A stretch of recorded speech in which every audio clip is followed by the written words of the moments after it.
Assalamualaikum Soleha. Hari ini kita akan belajar tema 1, subtema 2, pembelajaran 5.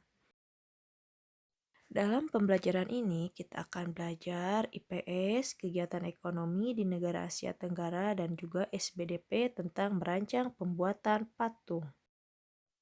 Nah, kegiatan ekonomi negara Asia Tenggara tidak terlepas dari potensi ekonomi yang sudah kita bahas di minggu sebelumnya. Potensi-potensi ekonomi tersebut dimanfaatkan oleh masyarakat di negara-negara Asia Tenggara dalam melaksanakan kegiatan ekonominya. Bahkan karena kondisi geografisnya, beberapa negara Asia Tenggara memiliki hasil bumi yang sama. Negara Indonesia. Kegiatan ekonomi masyarakat Indonesia mayoritasnya bergerak di bidang pertanian, sehingga menghasilkan komoditas utama seperti padi, kelapa sawit, tebu, kopi, karet, tembakau. Nah, sedangkan di bidang perikanan, komoditas utama yang dihasilkan misalnya ikan cakalang, kepiting, udang, tuna, dan tongkol.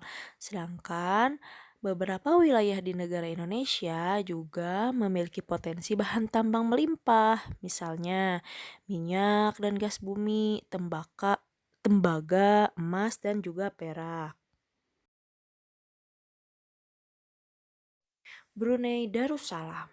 Negara ini kaya akan barang tambang. Nah, salah satunya adalah minyak bumi. Sehingga Brunei Darussalam ini terkenal sebagai pengekspor minyak mentah, gas alam, dan produk-produk minyak lainnya. Nah, minyak bumi dan gas alam ini merupakan sumber pendapatan terbesar Brunei Darussalam. Negara Malaysia. Seperti halnya dengan Indonesia, sebagian besar penduduk Malaysia bekerja sebagai petani. Komoditas pertanian mereka diantaranya karet, kelapa sawit, lada, teh, padi, dan kopra. Ada juga penduduk lain yang bekerja di bidang pertambangan, perindustrian, dan perdagangan. Dan ternyata Malaysia ini merupakan negara penghasil biji timah terbesar di dunia. Negara Singapura. Di Asia Tenggara, negara Singapura itu merupakan negara yang lebih maju di antara negara-negara lainnya. Nah, kegiatan ekonomi Singapura ini bergerak di bidang jasa, perindustrian, perhubungan, dan juga perbankan. Bahkan ternyata Singapura ini bisa mengekspor mesin, alat transportasi, elektronik, dan barang-barang konsumsi, serta juga bahan kimia. Thailand. Thailand merupakan negara yang kegiatan ekonomi penduduknya berada di bidang pertanian dan mereka memiliki komoditas utama yaitu padi. Thailand ternyata memiliki beberapa julukan. Satu, julukannya adalah Gajah Putih, Negara Seribu Pagoda, dan juga Lumbung Padi ASEAN. Kenapa disebut Lumbung Padi ASEAN? Karena ternyata Thailand ini merupakan salah satu negara penghasil besar di Asia dan juga penghasil ketiga di dunia. Namun ternyata selain di bidang pertanian, Thailand juga kegiatan ekonominya di bidang kehutanan, pertambangan, dan juga industri. Dan penghasilan utama dari Thailand biasanya berasal dari kegiatan pariwisata. Negara Filipina. Di negara Filipina, pertanian merupakan kegiatan ekonomi utama. Nah, selain itu, warga Filipina juga bekerja di bidang pertambangan dan juga perdagangan. Komoditas ekspor Filipina terdiri atas gula, kopra, kayu, nanas, dan biji tembaga. Kamboja. Bertani merupakan mata pencaharian utama penduduk Kamboja, sehingga kegiatan ekonomi mereka bergerak di bidang pertanian. Mereka mengolah lahan pertanian di sepanjang Sungai Mekong dan Danau Tonle Sap. Padi dan juga karet merupakan hasil pertanian dari penduduk Kamboja. Negara Laos. Penduduk negara Laos memanfaatkan Sungai Mekong sebagai lahan pertanian.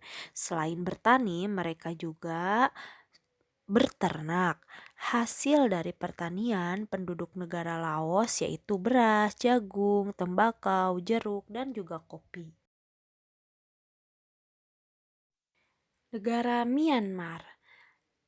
Negara Myanmar, kegiatan ekonominya bergerak di bidang pertanian dan juga Myanmar ini komoditas perdagangannya meliputi kayu, beras, pupuk, dan berbagai barang kerajinan. Negara Vietnam. Perekonomian sebagian besar penduduk Vietnam adalah pertanian. Padi merupakan hasil utama pertanian di Vietnam. Selain pertanian, industri di Vietnam meliputi tekstil, semen, pupuk, kaca, dan ban. Sedangkan pertambangan di Vietnam menghasilkan emas, biji besi, timah, gamping, dan lain-lainnya. Nah, hasil hutannya dari negara Vietnam adalah bambu, kina, kayu, dan kayu manis. Di Vietnam terdapat sungai penting yaitu Sungai Mekong dan Sungai Songka. Timor Leste. Timor Leste merupakan bisa dibilang negara baru ya yang bergabung dengan Asia Tenggara. Nah, kegiatan ekonomi di Timor Leste sebagian besar mereka penduduknya bermata pencaharian di bidang pertanian dan peternakan. Komoditas utama pertanian mereka meliputi padi, jagung, sayuran, kentang, dan kacang-kacangan. Dan hasil peternakannya antara lain kuda, sapi, babi, dan kambing. Nah, keadaan ekonomi di Timur Leste masih terbilang cukup lemah karena perekonomian di negara ini belum cukup stabil. Oke, materi selanjutnya kita akan membahas tentang merancang pembuatan patung. Kenapa kita harus melakukan rancangan atau merancang sebelum membuat patung? Nah, tujuan dari membuat rancangan adalah supaya karya patung yang dibuat benar-benar bagus dan sesuai dengan keinginan kita. Berikut tahap membuat rancangan patung. Tahap pertama adalah membuat sketsa. Sketsa adalah gambar kasar yang bersifat sementara, biasanya berupa goresan sederhana menggunakan pensil dan menggambarkan bentuk patung yang kita inginkan. Nah, dengan membuat sketsa ini, kita tidak boleh terlalu banyak menggunakan penghapus. Nah, biasanya dalam membuat sketsa, kita bisa membuat berbagai alternatif. Langkah selanjutnya yaitu memilih alat dan bahan. Nah, setelah kita membuat sketsa, kita harus menentukan alat dan bahan yang akan kita gunakan.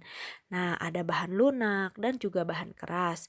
Biasanya bahan lunak meliputi tanah liat, lilin, plastisin, gips, dan semen.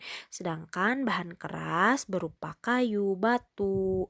Nah, maka dari itu kita bisa menentukan bahan apa yang cocok dengan patung yang akan kita buat. Setelah kita memilih alat dan bahan, langkah selanjutnya adalah menentukan teknik pembuatan. Nah, kita harus bisa menyesuaikan teknik pembuatan dengan bahan yang kita pilih. Misalnya nih, pengolahan bahan lunak dapat menggunakan teknik membutsir atau mencetak. Sedangkan bahan keras bisa kita gunakan teknik memahat dan juga konstruksi. Alhamdulillah, pembelajaran 5 ini telah selesai. Mudah-mudahan kalian semua bisa memahami apa yang Ustazah sampaikan. Terima kasih Soleh-Soleha sudah menonton video ini. Jangan lupa komentar sebagai absen kehadiran. Wassalamualaikum warahmatullahi wabarakatuh.